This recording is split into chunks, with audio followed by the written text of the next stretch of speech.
It's been a while, but welcome to another episode of Branding and the Beast. Alicia, is it just me, or are these seasons getting shorter? This season was particularly long. I think we started in Particularly 2025. long because we took a bit of a hiatus. We went from 10 episodes, I think, season one, eight, season two, six, season three. I think Quality over uh, quantity. season four used to be like a 1 hour special on CBS. Quality over quantity. All singing, all dancing. We're gonna hire Carol Burnett to come and guest star. We spent all our budget just on doing like 1 hour. I like that. I like that. I think it would be a good time. Yeah. Uh, Welcome everyone. My name is Sean Bernstein, and I am the chief storyteller of the Right Stuff Agency, just outside Toronto in beautiful Oshawa, Ontario. And my wonderful, brilliant co-host. Alicia DeSantis, owner of 38th and Kip Studio, a branding and design studio. Fantastic. Yeah, we have not done one of these in a while, but we are back and we are rearing to go because Alicia found us some fantastic people to chat with. And you know what? We could not say no. Yes, I'm very excited about these folks. Very excited to have them as our season 3 finale. So these two folks are going to be talking about something that we talk about in almost every podcast, but this is more of an official time to be talking about it, this theme. And that's around community building and the importance of community as it relates to a company's brand and their marketing and their sales and their overall success. So I have a couple interesting stats to share with you. Ooh, I do love a good I stat. know you love a good stat, as do I. I As do I. love 14% of all people know that I love a good stat. But how big was your sample size, though?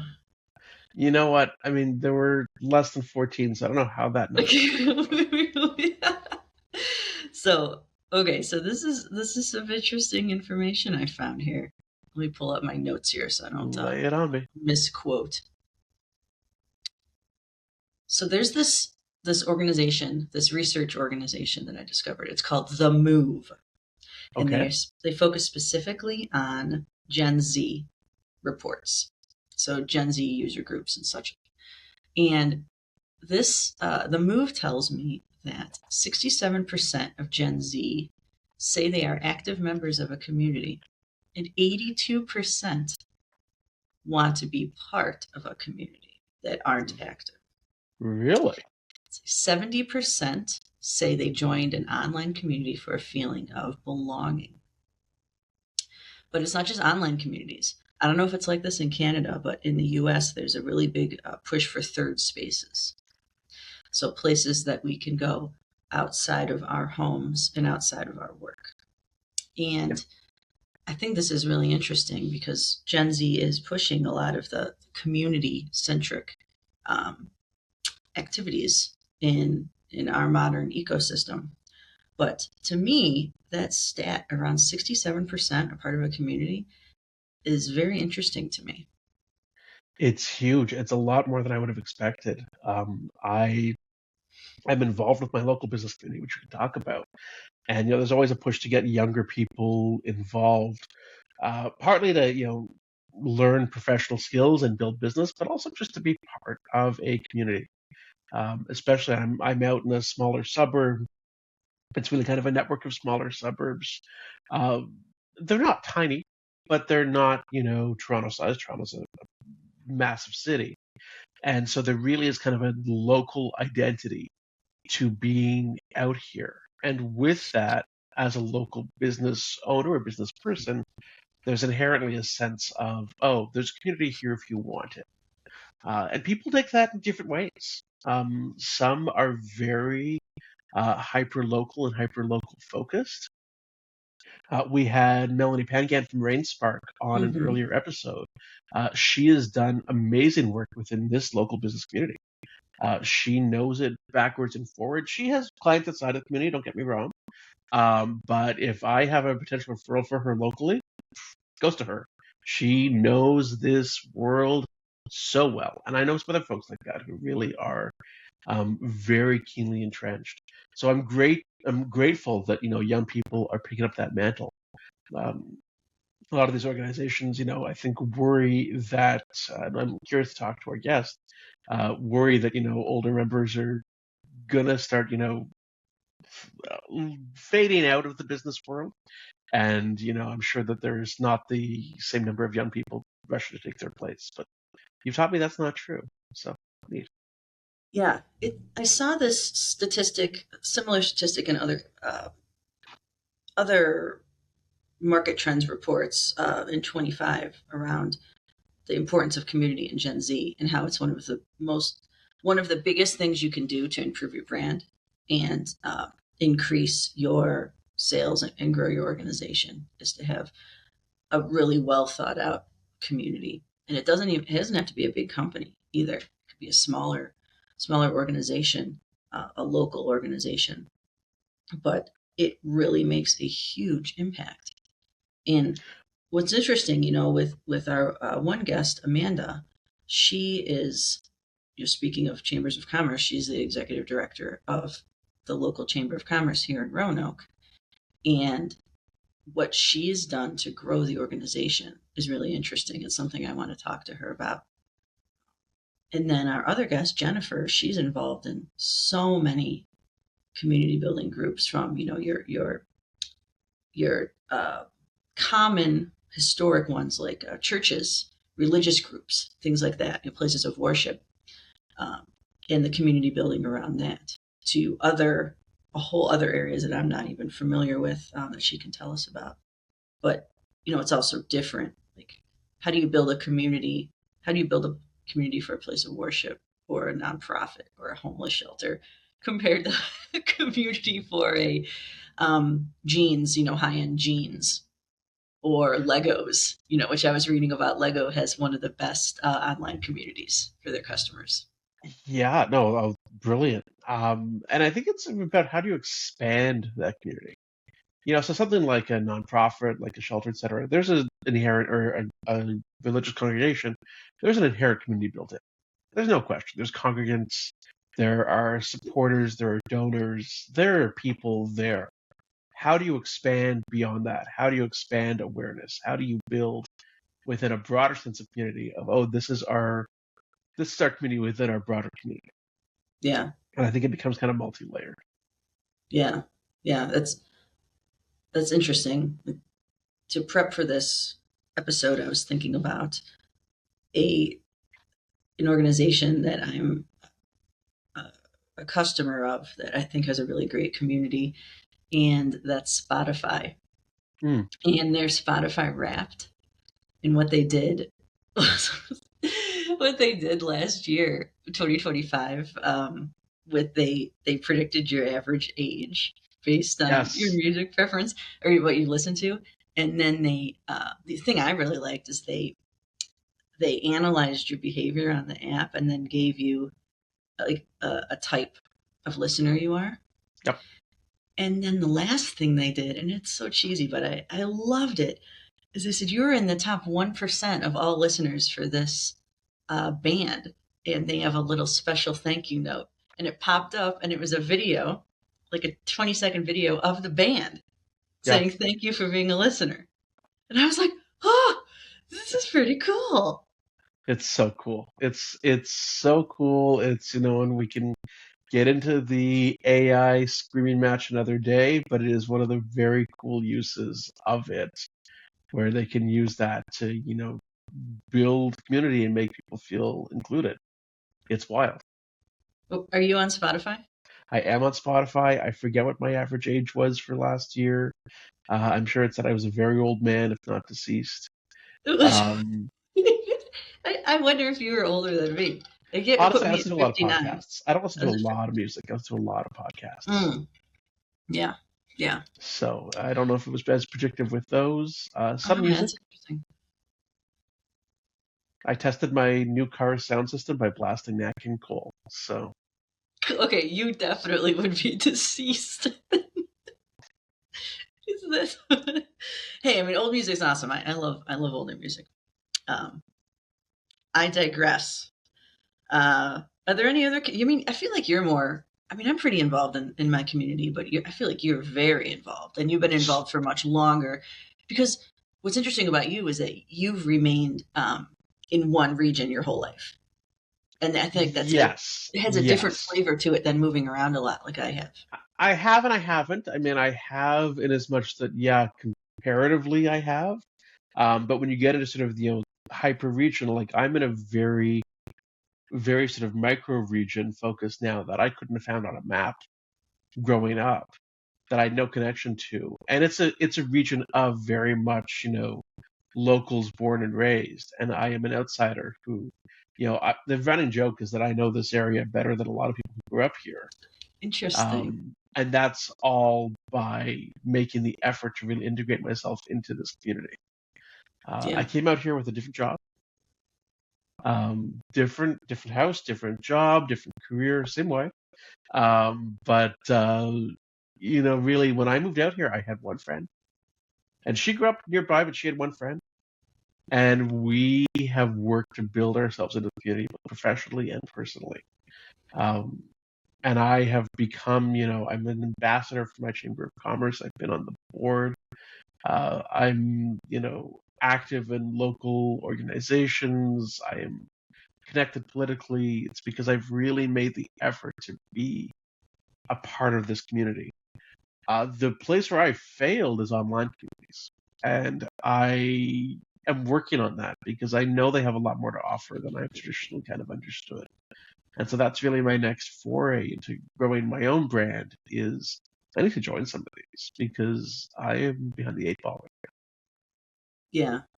I mean, I would say you have a very strong presence on LinkedIn. If you would still describe I LinkedIn have as I have built a community there. There's no question. I that is true. But there are designated online communities in the areas that I'm looking to serve that I could be part of, and I really just have not made those connections yet. So I need to take it a step further.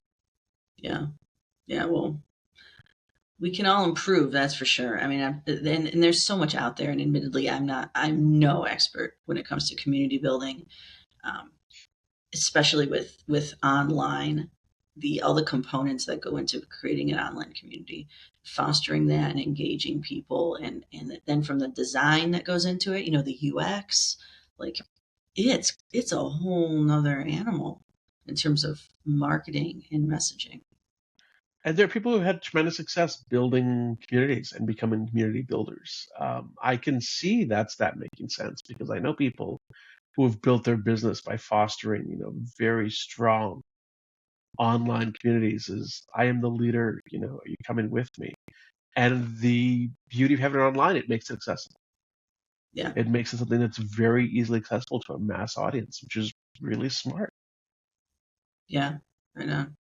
Well, I'm very interested to see what or to hear what our guests have to say. So, if you're ready, we can let them in and get started.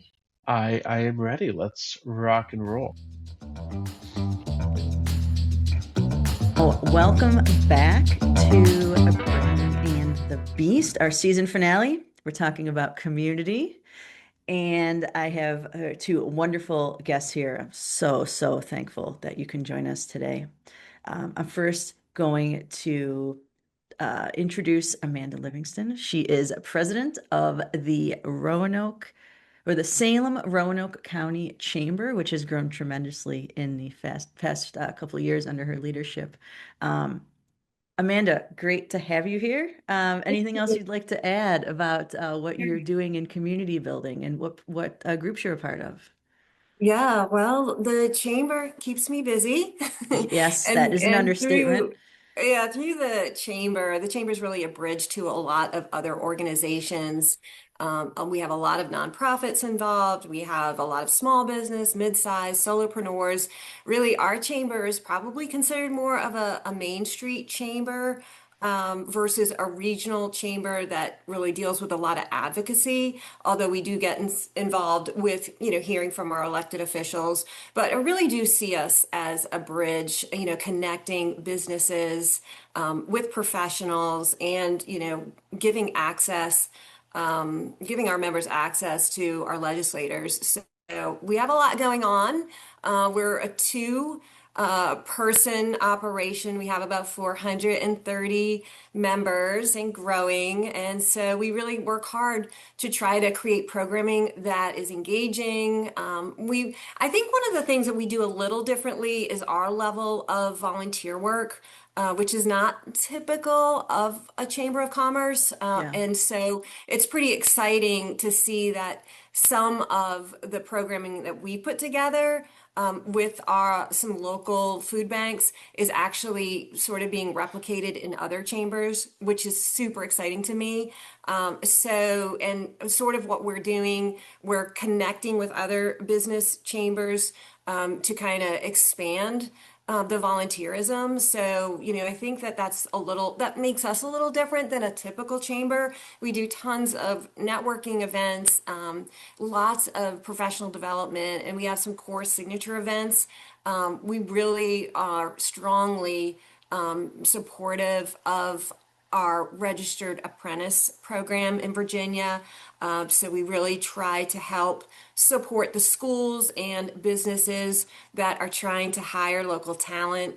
So we've got a couple of scholarships that we fund through our foundation based on the the profits that we make at the chamber go into the scholarship fund. And our scholarship's a little different because we actually have those earmarked for kids. These are seniors that are going into the trade work. So they're not doing the 4-year college.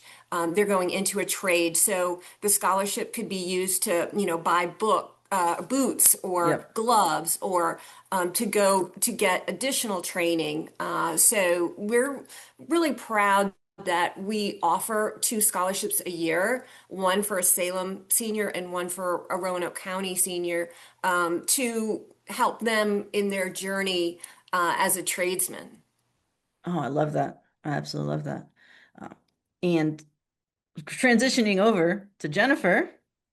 Jennifer Huffman is SVP of Solutions Banking at Atlantic Union. And Jennifer, I know you too. It seems like you constantly pop up on my LinkedIn algorithm that you are always involved in something, and your list of groups that you're a part of and your philanthropic efforts is enormous. So if you could tell us a little bit about what you do with community building outside of Atlantic Union, I would love that. Sure, yes. So Jennifer Huffman, Alicia, thank you for having me and Amanda today. And of course, I do work with a lot of communities through Atlantic Union Bank. My role there, Senior Vice President of Solutions Banking. So I'm highly connected with a lot of schools, universities, nonprofit organizations, and businesses throughout Virginia, Maryland, DC, and North Carolina. Some of the You talked about philanthropic activity and those type of groups. So in a couple of years ago, I was the chair for the American Heart Association. We celebrated 100 years.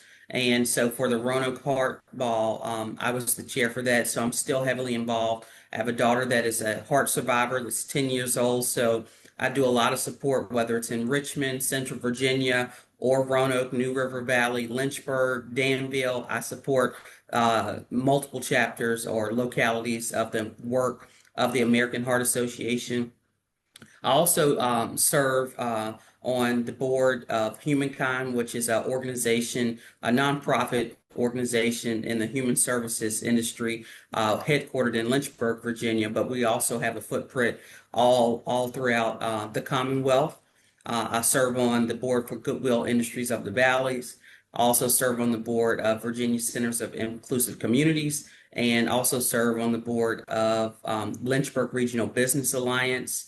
And there's, other communities that I'm involved with as well, especially for the banking industry, the American Bankers Association, Virginia Bankers Association, and of course, Virginia Bank School of Management, class of 2026. Shout out to all of our students. We graduate this year in August. And so I'm the class president for class of 2026 bank school. So super excited, but I'm involved, engaged with a lot of communities. And I enjoy what I do.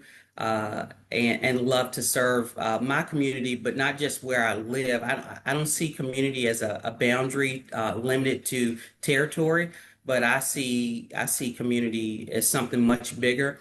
And so what you've witnessed, Alicia, is of course, my digital community through leveraging tools like LinkedIn. And so that's helped me to really digitize my reputation. I'm exhausted just listening And in to your both of spare you. time. And in my spare time, I can do a podcast. There you go. Nice and relaxing. Oh my goodness. All I right. think, Alicia, I think it was 2 years ago we recognized Jennifer as our Volunteer of the Year. She is just continues to impress me with the level of energy that she puts into all of the different areas. And I've had her speak at our chamber multiple times because I heard her speaking at the Montgomery chamber. So she has just brought so much to our chamber. And I'm just so thrilled to even be on stage with her. I feel like I have you set a very high standard, that's for sure. Goodness grief. She had to leave that ceremony early. She was getting 3 more awards that night. Sean, I'm going to have you ask the first question. What do we want to know? What do we want to ask these two people? What do you want to know first? After that intro, I need to lie down. I know. Let me ask you, no, truly. I mean, how does being part of a community make us better business owners and better professionals? What's the secret sauce that community brings to making us stronger? And will you want to ask Jennifer first or I'm Amanda? let's ask. I have a feeling I'm involved, Amanda, with my local chamber, so I have a feeling I'm going to get towards your answer. Let me ask Jennifer first, because Jennifer, you are hyper involved both professionally and personally. So let me ask you, and then we can jump over. Yes. So your question was around how does it impact business or make good business sense to have community? Yeah, really, how does it make us stronger as business people, as professionals, as business owners? Yeah. Why is community strengthen us? Yes, so community is huge. You when I travel a lot, and oftentimes, and I'll travel in groups, sometimes with chambers, and sometimes we'll look at the community and we'll say, this is a community I could live in, I could be in. I would love to replicate this for our area. And so community is a place that people feel connected. It's a place that people feel seen, they feel valued, they feel that they belong. And I think that's the biggest piece, is to create these environments where people feel a sense of belonging. And so that can happen anywhere, but it has to be cultivated. It's great for business because our businesses thrive off local spending, local economy, people thriving in communities where they live, work, and play, and they are giving of their time, giving of their money. They are patronizing the businesses in the community. So it makes great economic sense for economic growth. It gets more people into home ownership. It gets more people supporting our local small businesses. And let's talk about the talent and the workforce development and all the things that are happening in these communities like Amanda's, where we have great colleges and what that does for the young people and how it cultivates talent. I mean, community is everything. Without that, we wouldn't have a sense of belonging. Yeah, that's a good Wow. point. Phenomenal. Amanda, I want to throw you the same question. And you've seen it from Yeah, chamber members, I'm yeah. sure. I mean, community and business, they're very connected. It's a very symbiotic relationship. So, I think it just gives people an opportunity, like Jennifer said, to feel heard, to be a part of something bigger. I think we live in this world where everybody's just so, attached to their phones, and, oftentimes a lot of information that comes through isn't exactly authentic. I think, when you roll up your sleeves and you're involved with a group in your local community, it feels genuine. And I think that, when people are giving back or part of a bigger organization, it just feels good. So I think that, that just helps with, feeling valued, feeling like you're bringing something to the table. But yeah, the local business, as Jennifer said, is just that's our local economy. That's our local ecosystem. So the 400 people that work at Steel Dynamics, they're sort of like in their own little bubble over there. And so, we tend to really not think about the fact that, their kids go to the schools, they shop at the grocery stores, we're all connected. And I think that our chamber really gives them a way to plug into the community because of the volunteer work that we do. And so, yeah, I think they're just so interconnected. Yeah, Yeah. it brings up an interesting question, that Sean, we talked about in our preamble to this around younger generations and Gen Z and how much they value a community both in person and online. Um, Amanda, why do you think this resonates so much with younger generations? We would think it would be the opposite, right? We would think they'd be Yeah, glued to their phones, but the yeah, statistics are showing us that they, more than any other generation, we're finding, really want the brands and the organizations that they're a part of to have yeah, some sort of community building component. Why do you think yeah. that is? Well, I mean, I think it just goes back to being so hyper connected electronically and digitally that it's just so inauthentic. And I look at my son who is 24, and he grew up. He was in high school during COVID, and they weren't allowed, to go to their graduation, and everybody, was at home. And I think that that feeling of being, part of a group, it just brings a lot of value. And so I think that, I worked with several Gen Zers, and I feel like their loyalty may not necessarily be to the company, but very much their loyalty is to the community. And That's a so great point. it's really That's interesting. interesting. We have these groups in Roanoke, and I'm sure Roanoke is not unique, but we've got some great organizations like Get to Know Noke, which Hmm. my counterpart here at the chamber is a part of. And so these are young people, young professionals coming together, and it's in a social way, but also, they're doing work in the community. So, I think that there's just a real need for that. And I think that might equate happiness to them and fulfillment. Yeah, interesting. Um, Jennifer, I'd love your thoughts. I, I totally agree with that. And Amanda, you made me think of my children, but I think real people crave authenticity. And that's what you get when you have a real community. I think of community being more of an action word because of the fact community is something you can actually feel. You can feel when you have a community. You can feel when you belong. You can feel when you're connected. You can feel when your voice is heard. Um, it's respected. You can feel those things. And so I think that Gen Zers, they have grown up in a time where they were born with cell phones. They were born with social media. Those things were not new to them. They came into the world with those things already being here.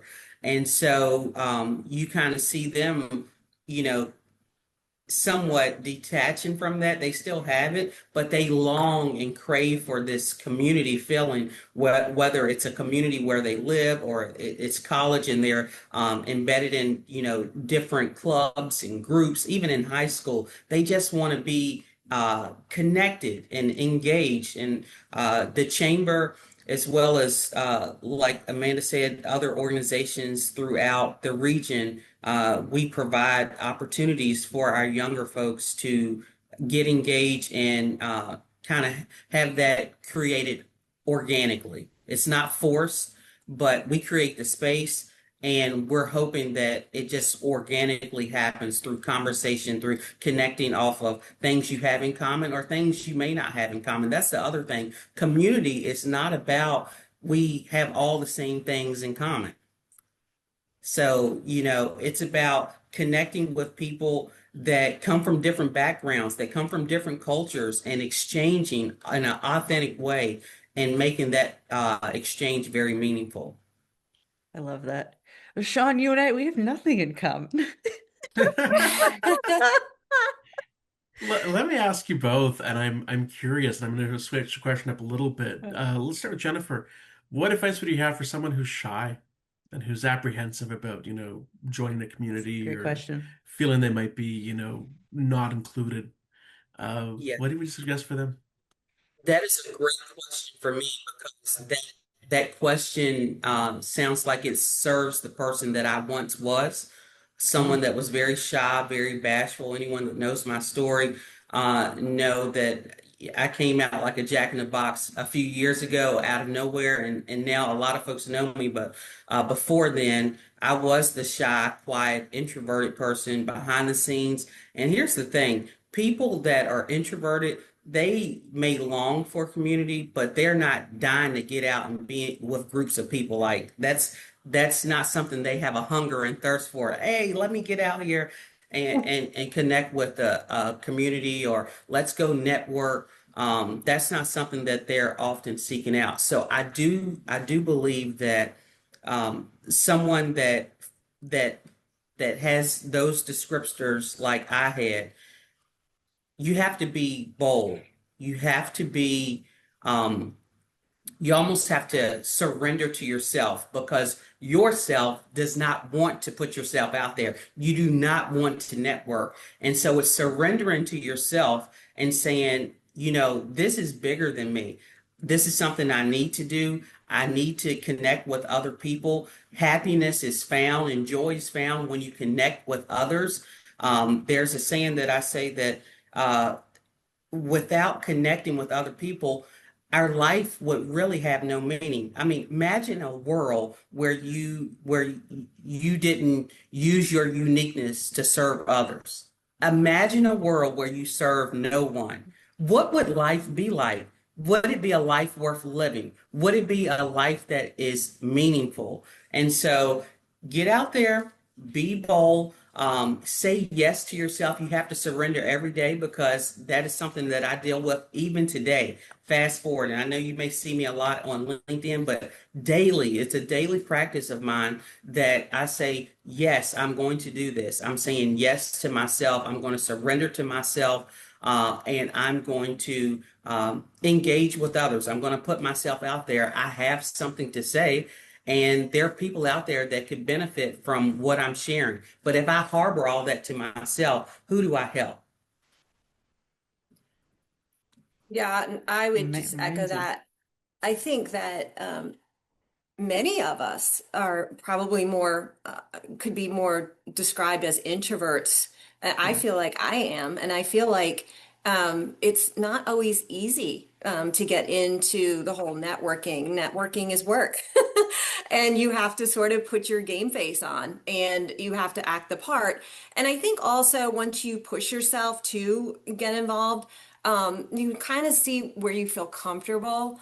And maybe you try something and it's not for you. We really work hard in our chamber to offer that sense of inclusiveness. So if you were to come to one of our events and pick up your phone and start, getting deep into your phone, I can bet you that one of my ambassadors would run over and introduce themselves. We really put a high value on really making everyone feel comfortable. So we're actually looking at doing this ad campaign called, and I don't want to offend anybody, but we're not your grandfather's chamber. So, we are not men in suits. We are inclusive, we are open, we're comfortable, we're cozy.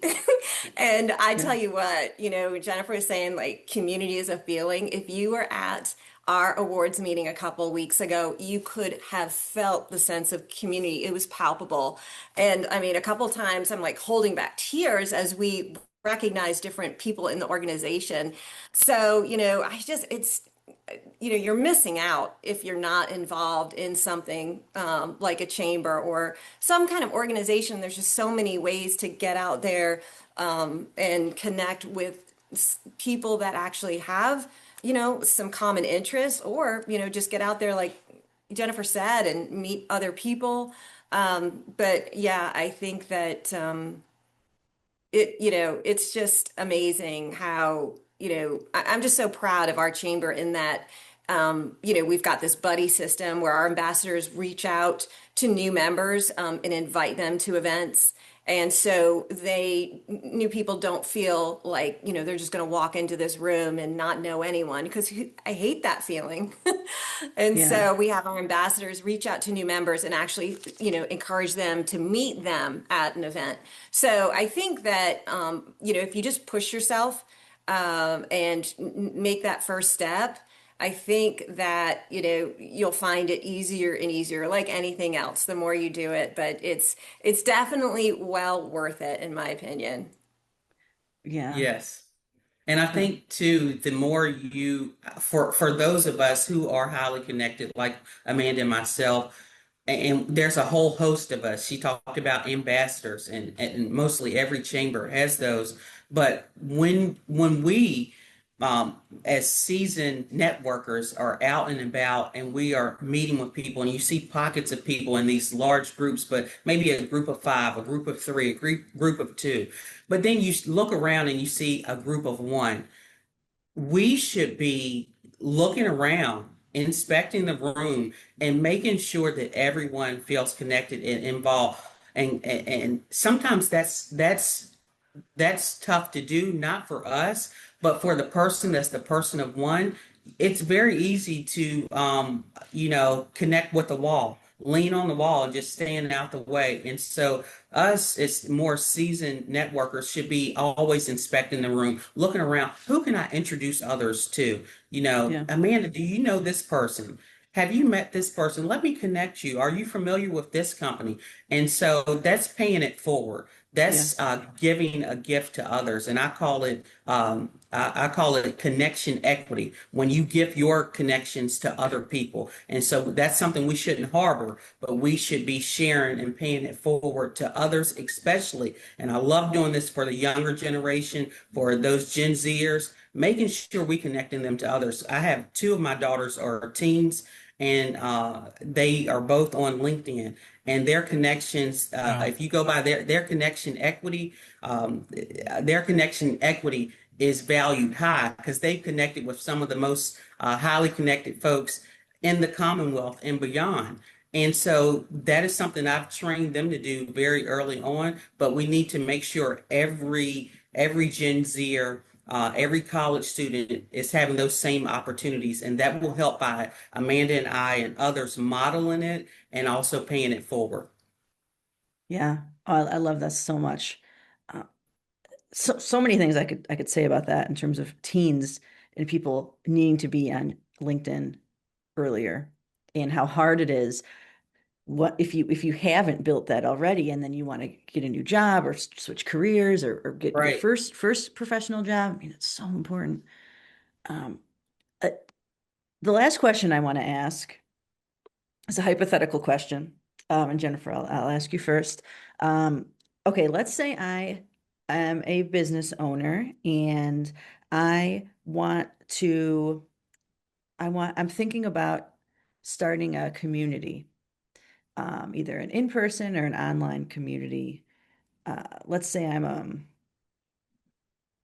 okay, I'll give an example of something an actual example around here. Like, let's say I want to open a running store, and I want to have some sort of community online with a forum, and I also want to have an in-person community with running and events and things like that. Um, what are a few tips you would give me to do that right? What have you found works well to get people actually involved? The very first thing I would do is plug into your local chamber. You need a platform, a place that already has a community that you can share your story, you can share your brand, you can share the value add that you're bringing to the community. So get plugged in. But more so than that, I think it's a huge disadvantage we're missing out on when we do not digitize our reputation, leveraging tools like LinkedIn. LinkedIn is your business community. It's not Instagram. It's not Snapchat. It's not X. It's not Facebook. It is your business community. And everyone that's a professional that's in the business community, that's where they live. And so you need to make sure that you're digitizing your reputation on platforms like LinkedIn and sharing where you can add value, what your mission is, what your purpose is, what you're trying to do with creating a community around running. First, we need to see it. People need to be able to see that you're doing, so you need to bring visibility to what you're trying to accomplish. And one of the best ways to do that is by leveraging tools like LinkedIn to digitize your reputation. So first, get plugged in with your local chamber, and then also leverage LinkedIn, not just to post, things about running, but make sure you're connecting with others. Leverage that tool to connect with Amanda, connect with myself, other people that are heavily connected, and make sure you don't just connect, but engage. That means like, repost, add a Yes, great comment. point. That's what keeps you top of mind with others. And I can not be in a room and there's people still talking about Jennifer Huffman. Why? It's because I've built this brand equity that lives in the intellect of others. It lives in their minds. So even if I'm not in the space, I'm not in the room, I'm not physically in the community, they're still talking about me because I've created this reputation leveraging digital assets, things like LinkedIn. So you've got to get plugged in those two ways. And that's how you build your brand. And that's what gets people fired up and pumped up to stay highly connected with you. Love that. What's the phrase rent free? You're living in their heads rent free. Rent free, yes. Take up space. Yes. Oh yeah, Amanda, I'll ask you the same Is question. that real estate? What would your tips be? I would add that a lot of our chamber and many other chambers offer just an individual membership. So even if you're not part of a company, or you want to just do something on your own for a discounted rate, you can join a chamber as an individual and get plugged in that way. And I agree, Jennifer's really taught me how to leverage LinkedIn. And I think sometimes I have to hold my breath before I post because I'm scared. But I think it really has helped my exposure. But also, I think if I was, thinking about starting a club, I would definitely, connect with like the Eventbrite, Facebook groups, meetup.com, Yep. churches. I think we have a roanokeoutside.com. So I think that there may, in your community, in your area, there may be groups that you could join and begin to kind of, talk about what you want to start up. But yeah, I think there's a lot of resources out there. The government has resources, plugging in locally to local government. So yeah, I think that you just kind of have to jump in and take action and get on LinkedIn and join your chamber. Yeah. I mean, I would say Yeah. I've gotten enormous value from the chamber here, and Sean, you have been very active in your chamber. I mean, I say, if anyone thinks it still sounds like stodgy or like, oh, it's the Chamber of Commerce, like it's not. Like it really is something that can be very Yeah, powerful. yeah. Um, Especially someone who moved here, several years ago and didn't know anybody. Uh, Sean, do you have any closing things you want to say? No, I know we're coming up on time. I want to say Yeah. thank you. This was, Yeah. for all the tech hiccups that we had, and number, thank you for sticking with us. But really, thank you for some amazing insights. A lot of Yeah. those, really were mic drop moments, as we call them. So Yeah. I'm Love going it. to go back and listen to this with a lot of enthusiasm. Yeah. Thank you Thank all you. so much for being on the show. Season finale, that's a wrap. It's a wrap on And season 3. we'll see you in season 4. Take it easy, everyone. Wonderful. Thank Thank you you. so much. Thank you. Welcome back, everyone. What a great way to end season 3, huh? I am still recovering from Jennifer's resume. I might need a few more days. I will try and start working again next week, and then I still won't be able to keep up with everything that woman does. That's why I asked her to talk about her own bio, because she's involved in so many things that I wouldn't dare know. I wouldn't dare begin to read it all, let alone Nobody would try to believe it. decide which one. Yeah, she's a real powerhouse. So it was great that both of them could be on the call, because Both of our guests were excellent and really had great takes on sort of the importance. And it really hit me when Jennifer said that she used to be shy. We had to talk about shyness and how it's usually a barrier to entering communities, and she said that was her, which surprised me. And so you just kind of have to. And I've met other, it's funny talking to the chamber, because the former ED of the local chamber that I'm involved in was around for several years and very much a mama bear type and knew everybody. Had come also from a corporate background. Very, very impressive lady, and networked like crazy and had, this whole Rolodex. And I talked to her one day. We're still good friends. And she said she is an introvert. By nature, Really? She's an introvert, which really threw me. She said, this is work. And she knows how to do it. She can do it for business purposes. But to recharge, she'll go home and have some peace and quiet. Yeah. Yeah, it is. It is something. I think the idea of community, I mean, it's a whole other conversation when we talk about online community, right? And that's one of the things that attracts people so much to that, is because there isn't that introvert extrovert dynamic that you have to manage. So it's so interesting to me, going back to what we've talked about throughout this entire episode, how much people still really value in-person relationships.